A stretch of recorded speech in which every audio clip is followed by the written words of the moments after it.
Hello students, कैसे आप लोग? बढ़िया। पिछली बार हमने जे थॉमसन के बारे में देखा था, उन्होंने क्या हमको बताया था उस बारे में देखा। फिर उन्होंने हमको मतलब किन साइंटिस्ट ने इलेक्ट्रॉन की खोज की, प्रोटॉन की खोज की, ये सारी इंफॉर्मेशन देखी थी। अब अच्छा लोग, जे थॉमसन के बाद जो साइंटिस्ट पिक्चर में आए वो थे रुदरफोर्ड। क्या नाम था इनका? रुदरफोर्ड। एंड बच्चा सबसे अजीब कहानी बताऊं, ये जे थॉमसन के शिष्य थे। J Thomson was the teacher of Rutherford.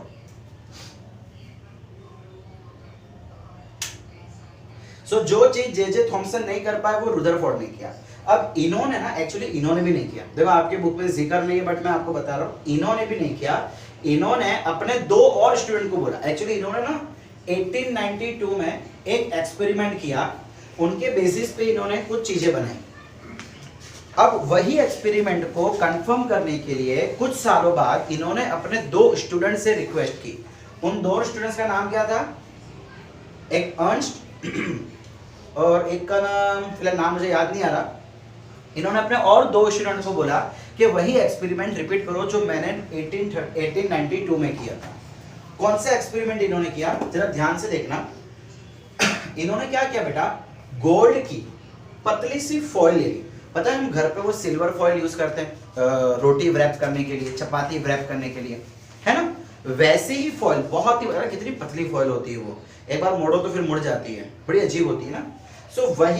वही चीज लेकिन गोल्ड की ले ली। तो बेटा हमको पता है कि किसी भी चीज के अंदर बहुत सारे एटम्स होते हैं, है क्या नहीं?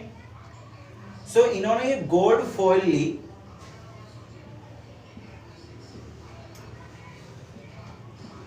और इस गोल्ड फॉइल से इन्होंने अल्फा पार्टिकल फेंके।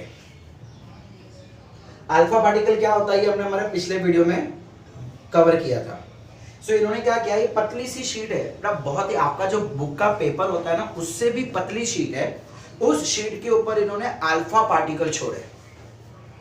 इनको कुछ ऑब्जर्वेशन आए और उस ऑब्जर्वेशन के डिपेंडिंग इन्होंने कुछ रिजल्ट निकाले। क्या ऑब्जर्वेशन किए और इन्होंने क्या रिजल्ट बताए, रिजल्ट मतलब कंक्लूजन, वो बातें हमें पढ़नी है। और उस कंक्लूजन के डिपेंडिंग इन्होंने एटम का एक स्ट्रक्चर हमको दिया। पहले हम देख लेते हैं कि क्या क्या ऑब्जर्वेशन देखने को मिले। पहला ऑब्जर्वेशन बच्चा, इन्होंने ना 2, 4 या 5 अल्फा पार्टिकल नहीं छोड़े, इन्होंने लाखों पार्टिकल एक साथ छोड़े। अब इन्होंने क्या सोचा था कि अल्फा पार्टिकल जाएंगे टकरा के आ जाएंगे। क्यों? बिकॉज इससे पहले जे थॉमसन ने क्या बोला कि इलेक्ट्रॉन हर जगह पे है। अगर इलेक्ट्रॉन हर जगह पे है तो मैं इसको किसी के अंदर डालूंगा तो वो जाके उससे टकराएगा और वापस आएगा या कहीं और जाएगा। इन्होंने ऐसा सोचा लेकिन ऐसा हुआ नहीं। मोस्टली अल्फा पार्टिकल्स स्ट्रेट बाहर निकल गए। मोस्टली मतलब आप कह सकते हैं 99.97% पार्टिकल्स, जितने अल्फा पार्टिकल इन्होंने फेंके उसमें से 99.97 पार्टिकल्स तो सीधे सीधे बाहर निकल गए। ये ऑब्जर्वेशन आया। Almost all the alpha particles went straight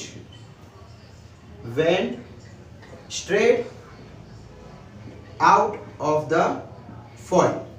इस फॉइल से सीधे बाहर निकल गए। अच्छा, कोई भी चीज सीधा बाहर कब निकलेगी? जब वहां पे खाली जगह होगी, वहां पे कुछ और नहीं होगा। बच्चा देखो, जैसे कि मान लो कि ये मेरे उंगलियां हैं, ठीक है, मैं अगर कोई चीज यहाँ पे फेंक रहा हूं, अगर ये टकराएगा तो टकराने से इधर जाएगा, इधर जाएगा, इधर जाएगा या वापस आएगा, बट सीधा तो नहीं निकलेगा। अब सीधा निकला उसका क्या मतलब है कि यहाँ पे खाली जगह है, किसी से टकराया ही नहीं। आप जब रोड पे गाड़ी चलाते हो, आप किसी से टकराते नहीं हो तो आपकी गाड़ी सीधे सीधे चलती रहती है। अगर आपकी गाड़ी टकराती है तो आप कभी इधर इधर इधर कहीं भी गिरते हो। तो अगर ये अल्फा पार्टिकल सीधे निकल रहे हैं, इसका मतलब एटम के अंदर बहुत सारी खाली जगह है। There is plenty of blank space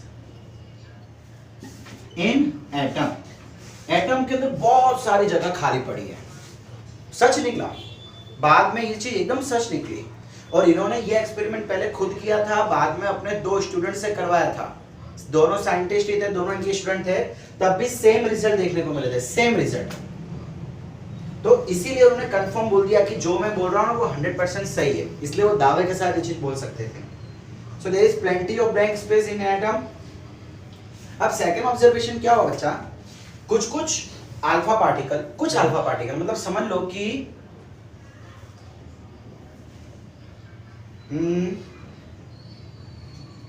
1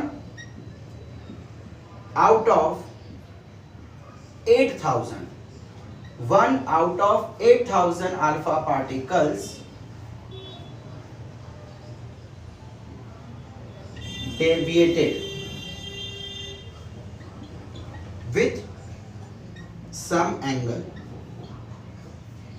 मतलब हमने लाखों अल्फा पार्टिकल छोड़े, जब काउंटिंग की का एक्सपेरिमेंट देखा तो क्या देखा कि 8,000 में से मुश्किल से एक अल्फा पार्टिकल जो है गया, कहीं पे टकराया एंड ऐसे आ गया। मतलब ये जो एंगल बनाया ये स्ट्रेट जाना था बट वो मुड़ गया, कहीं से टकराया और टकराने के बाद मुड़ गया। सो बच्चा ये जो एंगल बनाना इसको हम कहते हैं एंगल ऑफ स्कैटरिंग। क्या बोलते हैं? Angle of scattering. डेविएट होना, डेविएट मतलब मुड़ जाना। तो स्ट्रेट लाइन के साथ जितना एंगल बना के वो मुड़ा उसको हम कहते हैं angle of scattering.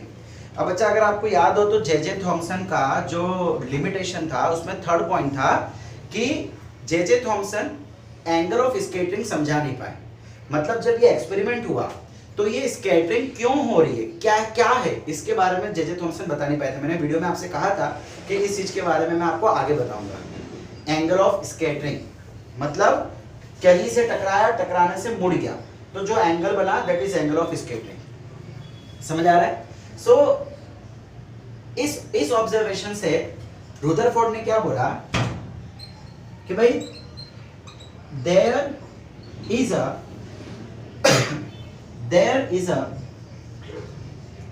Is some particle in the centre of atom. Atom के सेंटर में कोई पार्टिकल है। क्यों सेंटर में? अगर सपोज सेंटर में नहीं होता तो बहुत सारे पार्टिकल है जो यहां वहां से डेविएट होते, टकराते, डेविएट होते, टकराते, डेविएट होते, पर ऐसा नहीं है। पार्टिकल है, बहुत ही थोड़े से पार्टिकल है। देयर आर सम पार्टिकल्स, कुछ ही पार्टिकल्स है जो सेंटर पे बैठे हुए, बहुत ज्यादा नहीं है, कुछ ही पार्टिकल्स हैं। एंड उन्होंने ये भी बोल दिया कि ये पार्टिकल्स पॉजिटिवली चार्ज है, मतलब प्रोटॉन है और कोई नहीं है। This are protons. अब ऐसे कैसे वो दावे के साथ कह सकते थे कि ये प्रोटॉन है? बच्चा अल्फा पार्टिकल क्या होता है? Alpha particle actually positive charge होता है, हमने लास्ट टाइम डिस्कस किया था। हीलियम पार्टिकल ये पॉजिटिव चार्ज है। एक्चुअली यहाँ पे ना कोई टकराए होता ही नहीं है, ये जाता है, कहीं कुछ होता है और वापस मुड़ जाता है।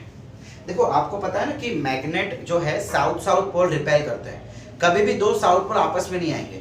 आप अगर मैग्नेट के साथ कभी खेले हो तो ऐसे उसको साउथ पोल पास में लेके आना, वो हमेशा मैग्नेट ऐसे हो जाएगा, नीचे चला जाएगा, साइड में चला जाएगा, लेकिन ऐसे चिपकेगा नहीं।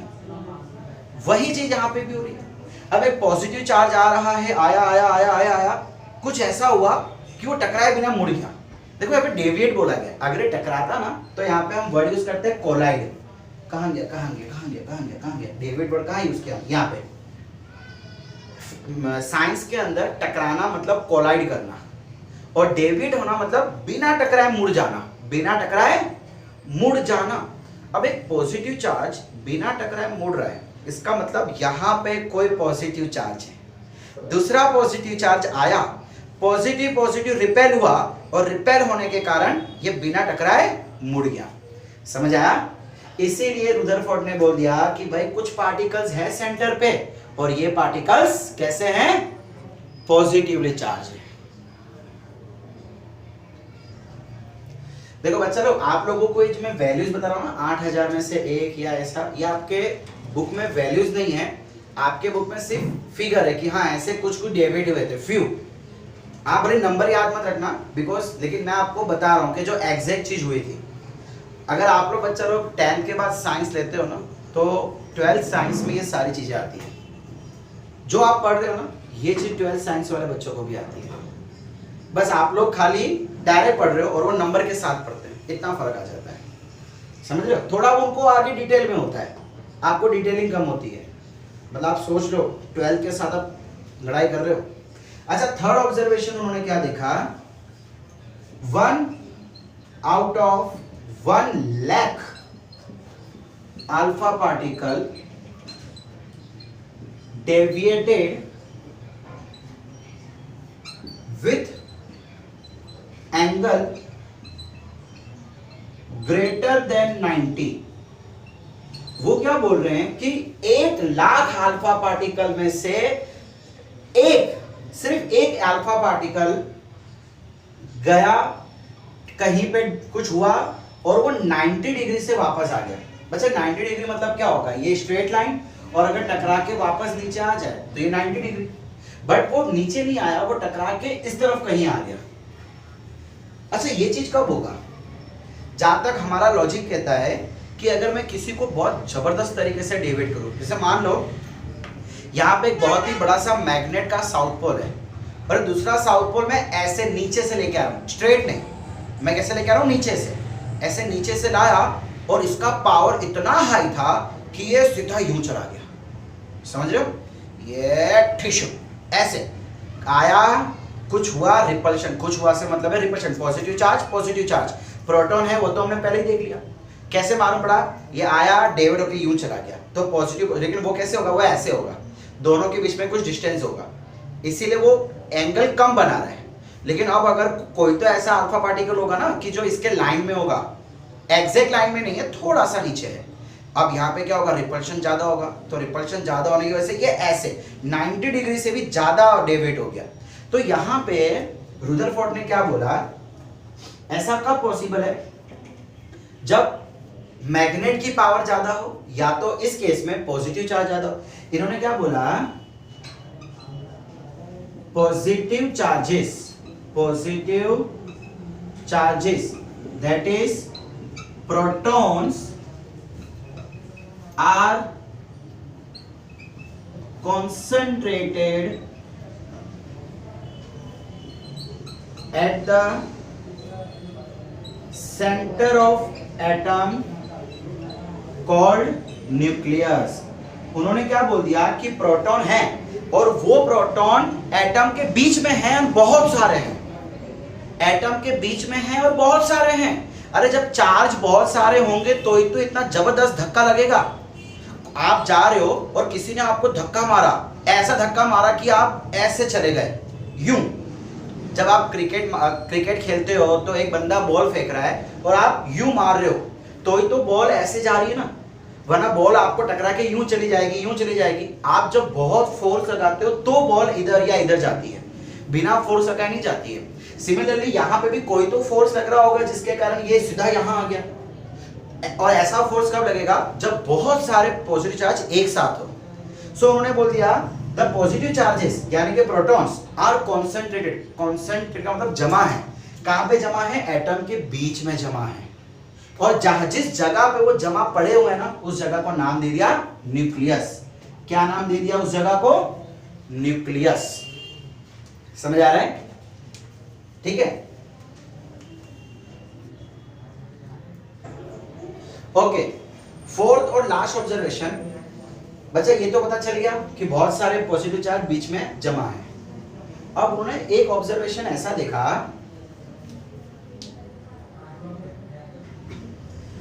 अब उसमें क्या देखा उन्होंने कि कुछ अल्फा पार्टिकल, बहुत ही कम अल्फा पार्टिकल्स गए, टकराए, वापस आ गए, जैसे गए वैसे ही वापस आ गए।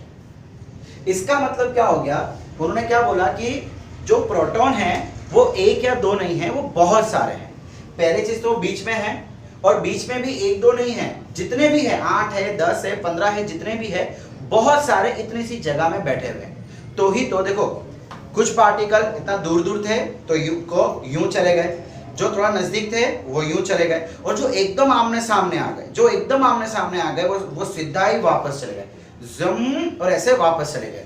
इसी बदौलत उन्होंने कहा कि बहुत सारे पॉजिटिव चार्ज यहाँ पे जमा है। तो इसके डिपेंडिंग रुदरफोर्ड वो पहले साइंटिस्ट थे जिन्होंने हमको एटम का मॉडल दिया। क्या मॉडल दिया उन्होंने कि एटम एक्चुअली है स्फीयर, जो हमने पढ़ा था ना, वो कहानी किसने बताई थी हमको? रुदरफोर्ड ने बताई थी। उन्होंने कहा कि एटम एक स्फीयर है, एटम के अंदर न्यूक्लियस है, न्यूक्लियस के अंदर प्रोटॉन है, प्रोटॉन के आजू बाजू इलेक्ट्रॉन रिवॉल्व कर रहे हैं। ये कहानी किसकी थी? रुदरफोर्ड की थी। लेकिन इनकी भी एक प्रॉब्लम, इनकी कहानी बहुत सही थी, बहुत सच थी, लेकिन एक प्रॉब्लम है बच्चा लोग, साइंस की एक फील्ड है जिसको हम क्वांटम फिजिक्स कहते हैं। क्या कहते हैं? क्वांटम फिजिक्स एक ब्रांच है, साइंस की एक ब्रांच है। ये किस पे डील करती है? जो बहुत ही छोटे पार्टिकल्स होते हैं ना, उन पे डील करती है। सो ये ब्रांच ऐसा कहती है कि वो पार्टिकल्स जो कि चार्ज्ड है और जो कि एक्सेलरेटेड है। अब इसका मतलब क्या होता है? पार्टिकल जिसके ऊपर चार्ज है, तो इलेक्ट्रॉन के ऊपर चार्ज है, वो एक्सेलरेटेड है, मतलब उसकी कुछ ना कुछ स्पीड चेंज हो रही है। तो बच्चा इलेक्ट्रॉन जब यहां घूम रहा है ना, तो उसकी स्पीड चेंज हो रही है, घूमने वाली स्पीड नहीं, ये स्पीड, फिलहाल उतना डिटेल में हम नहीं जाएंगे, इतना समझो। एक्सेलरेटेड मतलब जिसकी स्पीड चेंज हो रही है, कभी ज्यादा कभी कम, कभी ज्यादा कभी कम। तो इलेक्ट्रॉन ऐसा ही है, इसकी स्पीड हर एक जगह पे चेंज हो रही है, हर एक जगह पे, एंड ये चार्ज भी है। तो इन्होंने क्या बोला कि ऐसे पार्टिकल्स अपनी एनर्जी धीमे धीमे लूज करते जाते हैं। ऐसे पार्टिकल्स धीमे धीमे लूजेस एनर्जी। मैं ये पॉइंट रख देता हूं, ये आपके नोट्स में दिया हुआ ही है, तो हमें भले यहाँ पे जरूर नहीं है इसकी। अब दूसरे साइंटिस्ट ने जब रुदरफोर्ड की ये कहानी पढ़ी, तो उन्होंने बोला कि यार जो पार्टिकल चार्ज है, जो एक्सेलरेटेड है, वो तो एनर्जी लूज करेंगे, और अगर इलेक्ट्रॉन एनर्जी लूज करेगा, इसका मतलब ये सपोज न्यूक्लियस है, सो वो इलेक्ट्रॉन घूमते घूमते घूमते घूमते घूमते आके टकरा जाएगा। बेटा वो एनर्जी लूज करने का मतलब क्या है? कि धीमे धीमे इसके नजदीक आता जाएगा। देखो ये प्रोटॉन पॉजिटिव चार्ज, वो इलेक्ट्रॉन नेगेटिव चार्ज, दोनों खींच रहे हैं एक दूसरे को, लेकिन इलेक्ट्रॉन नहीं आ रहा नीचे। क्यों? बिकॉज अगर मैं आपको खींचूं और आप मेरे नजदीक नहीं आओ, इसका मतलब आप एक एनर्जी लगा रहे हो ना। वो टग ऑफ वार नहीं खेलते हम लोग, डोरी खींचने वाली गेम, उसमें एक टीम खींच रही है लेकिन सामने वाली टीम नजदीक नहीं आ रही। क्यों? बिकॉज वो एनर्जी लगा रही है। जैसे ही उसकी एनर्जी कम हो जाएगी, वो मेरे नजदीक आ जाएंगे। अब ये ब्रांच ऐसा कहती है, और जो कि सच है, कि बहुत छोटे पार्टिकल जो चार्ज है, जिसकी स्पीड बार बार चेंज हो रही है, वो एनर्जी धीमे धीमे खोते जाते हैं। अब अगर इलेक्ट्रॉन अपनी एनर्जी धीमे धीमे खोएगा, तो धीमे धीमे नजदीक आएगा, और नजदीक आते आते आते आते एक समय ऐसा आएगा कि वो उसके अंदर ही चला जाएगा। अब अगर ये इलेक्ट्रॉन इसके अंदर चला जाएगा, तो न्यूक्लियस बचेगा ही नहीं। ये इलेक्ट्रॉन आया, न्यूक्लियस, ये बम बम बम बम ब्लास्ट, खत्म, एटम ही खत्म। एटम एग्जिस्ट ही नहीं करेगा। एटम एग्जिस्ट नहीं करता तो ये मार्कर नहीं होती, तो ये कपड़े नहीं होते, तो ये बोर्ड नहीं होता।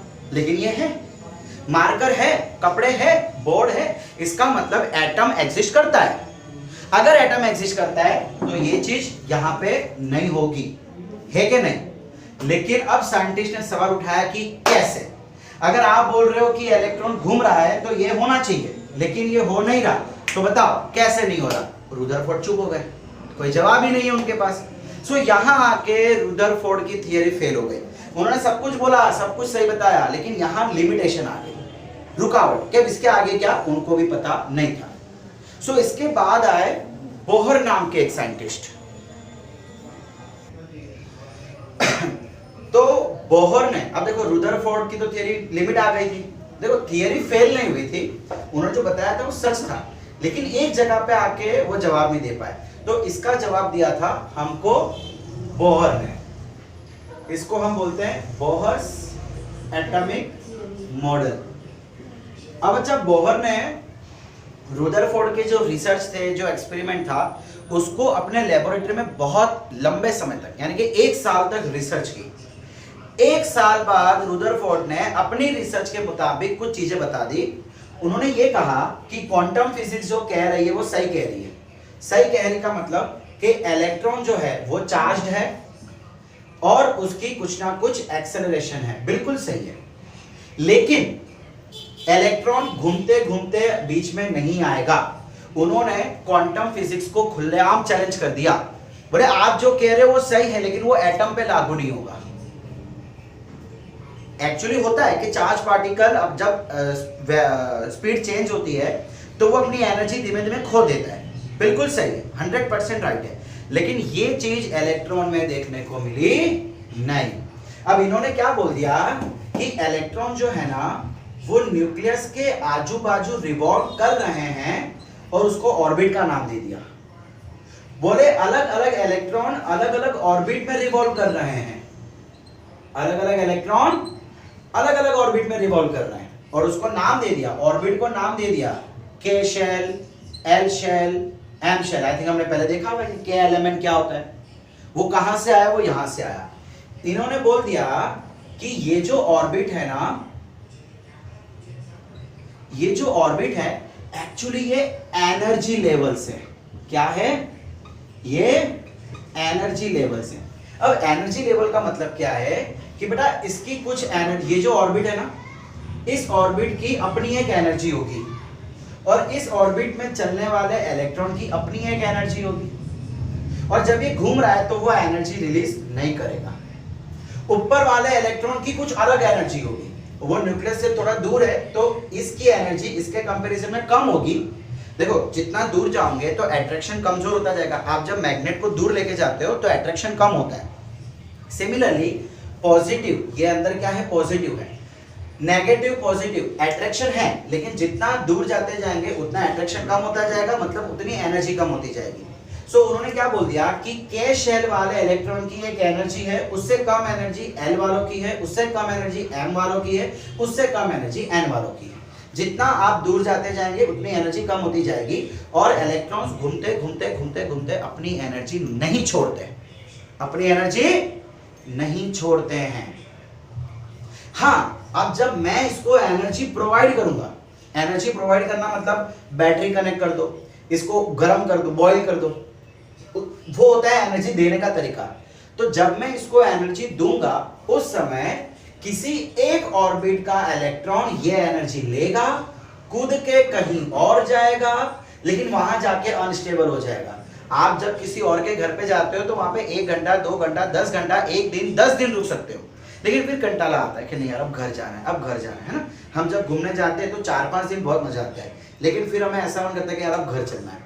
बाहर जितने भी ऐशो आराम दे दो लेकिन घर घर होता है। सिमिलरली इलेक्ट्रॉन भले जाएगा लेकिन कुछ ही समय में वापस लौट के आएगा। जब वो लौट के आएगा तो वो एनर्जी छोड़ेगा, वो एनर्जी, देखो उसने पहले एनर्जी ली, एनर्जी मिलने से वो ऊपर गया और जब वो वापस नीचे आएगा तो वो एनर्जी देगा, जितनी एनर्जी उसने ली उतनी एनर्जी वो देगा। एंड बच्चा ये जो एनर्जी दे रहा है ना, ये एनर्जी या तो हीट के फॉर्म में या तो लाइट के फॉर्म में देगा। किसके फॉर्म में, हीट या तो लाइट। तो आपको पता है एलईडी, एलईडी का नाम सुना है ना, उसका फुल फॉर्म है लाइट एमिटिंग डायोड। उसमें यही हो रहा है, इलेक्ट्रॉन को हम इलेक्ट्रिसिटी दे रहे हैं, वो इलेक्ट्रॉन ने इलेक्ट्रिकल एनर्जी ली, अपना ऑर्बिट चेंज किया, वापस नीचे आया और जब वापस नीचे आया तो उसने रोशनी छोड़ना शुरू कर दिया। अब डिपेंड करेगा कि वो कितनी एनर्जी ले रहा है। ऐसा जरूरी नहीं कि वो हमेशा 4th ऑर्बिट में जाएगा, हो सकता है वो 3rd में जावे, हो सकता है वो 2nd में जावे। तो हमको अलग अलग एलईडी में से कलर अलग अलग मिलते हैं, किसी में से रेड कलर, किसी में से ग्रीन कलर, किसी में से ऑरेंज कलर, अलग अलग कलर मिलते हैं ना।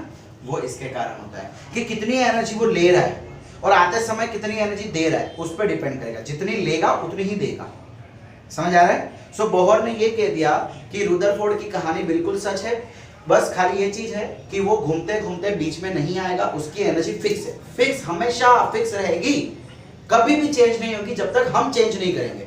ऑटोमेटिकली कभी चेंज नहीं होगी, हम करेंगे तो बात अलग है, बाकी ऑटोमेटिकली नहीं होगी। और वो एनर्जी के साथ ही वो वहां पे घूमता रहेगा और इसको उसने एनर्जी लेवल नाम दे दिया और 4 एनर्जी लेवल उसको बना दिए एम के एल एम एन। ठीक है, सो बच्चा लोग यहाँ पे बोहर एटॉमिक मॉडल भी खत्म होता है। ओके बच्चा लोग,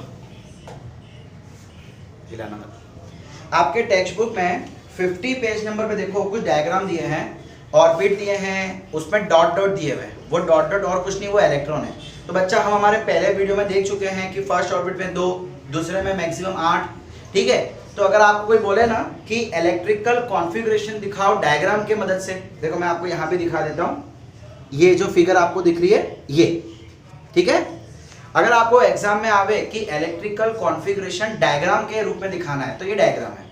पहला ऑर्बिट में मैक्सिमम 2, जैसे कि सपोज करो कि हमारे पास सोडियम है, सोडियम के पास 11 इलेक्ट्रॉन्स होते हैं, इसकी कॉन्फ़िगरेशन हम देख चुके हैं 2 8 1। सो इसको मुझे डायग्राम की मदद से दिखाना है, तो मैं क्या करूंगा, बीच में न्यूक्लियस, इसके आजू बाजू पहला ऑर्बिट, पहले ऑर्बिट में कितने इलेक्ट्रॉन है, 2, एक यहां पे कर दो, एक यहां पे कर दो, फिर दूसरा ऑर्बिट लगा दो, कितने इलेक्ट्रॉन है, 8, 1 2 3 4 5 6 7 8, फिर कितने हैं, 1, तो एक तीसरा ऑर्बिट करो और उसमें कहीं पे भी एक पर भी दिखा दो, ये हो गया उसका डायग्राम, खत्म। समझ आ रहा है। तो कोई भी एटम आ जावे, वो एटम के एटॉमिक नंबर आपको पता होना चाहिए, हॉयली बेप्सी नोफेनम आजीआरसी पस्कलार टेबल देखा था, सो ये आपको पता होगा, एग्जाम में दिया होगा, नहीं दिया है तो हमको आना चाहिए, हमने तो बहुत अच्छे से सीखा हुआ है, उसकी कॉन्फ़िगरेशन हमने सीखी हुई है, उसके डिपेंडिंग आप उसको खाली डायग्राम कर दो, खत्म। फिर वैलेंसी, वो भी हम देख चुके हैं वैलेंसी क्या होती है। फिर पेज नंबर 52 पे एटॉमिक नंबर देख चुके हैं, मास नंबर देख चुके हैं। अब बस लास्ट बाकी रहता है आइसोटॉप्स, आइसोबार्स। तो बस चलो ये 2 टॉपिक हम हमारे अगले लेक्चर में देखेंगे, और आइसोटॉप के रिलेटेड हमें कुछ न्यूमेरिकल्स देखने हैं। तो वो पूरा सेक्शन, एक लेक्चर हमारा जाएगा 35 टू 40 मिनट्स का हमारा लेक्चर रहेगा, उसमें पूरा वो सेक्शन कवर किया जाएगा, एक्सरसाइज के न्यूमेरिकल्स एग्जाम्पल भी किए जाएंगे, इसलिए वो मैं आज आपको नहीं करा रहा हूँ। सो आज के लिए हम इतना ही रखते हैं, एंड अगली बात तक के लिए आप पढ़ते रहिए, एंजॉय करते रहिए। Thank you.